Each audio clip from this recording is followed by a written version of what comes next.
Coaching എന്ന് എല്ലാ കാലഘട്ടത്തിലും എല്ലാ എയർലൈൻസിനും ഇന്ത്യൻ എയർലൈൻസിന് വെല്ലുവിളിയാണ്. കാരണം നമ്മൾ നോക്കുമ്പോൾ മിഡിൽ ഈസ്റ്റ് എയർലൈൻസിന് നമുക്കൊരു കമ്പാരിസൺ നടത്തും. സാറേ, മിഡിൽ ഈസ്റ്റ് എയർലൈൻസിന്റെ ബെനിഫിറ്റ് പറഞ്ഞാൽ അവർക്ക് ഓയിൽ സ്വന്തമാണ്. ഓക്കെ, അവർക്ക് പ്രത്യേകിച്ച് ടാക്സ് കൊടുക്കേണ്ട ആവശ്യമില്ല. അവർ ഒരു ഏവിയേഷൻ എയർലൈനിന്റെ ഓപ്പറേറ്റിംഗ് കോസ്റ്റിൽ 50% പോകുന്നത് ഫ്യൂവലിലേക്കാണ് പോകുന്നത്. ബാക്കി 20% സ്പെയർ പാർട്സുകളിലാണ് പോകുന്നത്. 30% ഈ പറയുന്ന എംപ്ലോയീസ് ഇൻവെസ്റ്റ്മെന്റ് ഉള്ളൂ. നമ്മുടെ എയർലൈൻസിന് ഏറ്റവും വലിയ വെല്ലുവിളി എന്ന് പറയുന്നത് aviation ATF urban turbine fuel import ചെയ്യുകയാണ്. എത്ര ടാക്സ് ആണെന്നറിയോ? കാരണം വേറെ വഴി സർക്കാരിന് വരുമാനം കിട്ടിയേ പറ്റൂ. അപ്പൊ ടാക്സ് ഉണ്ട്. രണ്ടാമത്തെ സ്പെയർ പാർട്സ് ഒക്കെ നമ്മൾ ഡോളറിലാണ് വാങ്ങുന്നത്. ഡോളറിന്റെ വില കൂടി താഴുമ്പോഴും എയർലൈൻസിൽ ബ്ലീഡ് ചെയ്യുകയാണ്.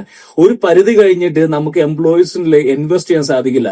ഒരു എമിറേറ്റ്സിന്റെ പൈലറ്റിന് ഇൻഡിഗോനെ പൈലറ്റ് നോക്കിയാൽ 3 ഇരട്ടി ശമ്പളമാണ്. ഒരു 3 ലക്ഷം രൂപ ഇൻഡിഗോ ഉണ്ടെങ്കിൽ 10 ലക്ഷം രൂപ കിട്ടും എവിടെ? എമിറേറ്റ്സിൽ. കോച്ചിങ് എല്ലാ കാലഘട്ടത്തിലും ഉണ്ട്. പിന്നെ സ്വദേശിപരമായ കാര്യങ്ങൾ അതിൻ്റെ ഇതൊരു പറയേണ്ട ഒരു സംഭവമുണ്ട്. ഈ പറയുന്ന ഡോളറിനുള്ള കൺവേർഷൻ അതും എന്നോട് സംസാരിച്ചു. അതായത് ഡോളർ കൺവേർഷൻ കൊണ്ട് ഇൻഡിഗോയ്ക്ക് 2024 നഷ്ടം 110 കോടി രൂപയാണ്. അതായത് ഈ സാധനം ഡോളറിലാണ് പോകുന്നത്. കാരണം കറൻസി ഡിപ്രീഷിയേറ്റ് ചെയ്തു. ഇതും മാറ്റർ ചെയ്യുന്നുണ്ട്. എല്ലാം ഡോളറിലാണ്. സ്പെയർ പാർട്സുകൾ മുതൽ സീച്ചക്ക് മുതൽ എല്ലാം വാങ്ങുന്ന എല്ലാം. പിന്നെ ഇതെല്ലാം ലീസ്ഡ് ആണ്. എല്ലാം ഇതൊന്നും സ്വന്തം എയർലൈൻ കമ്പനികളല്ല.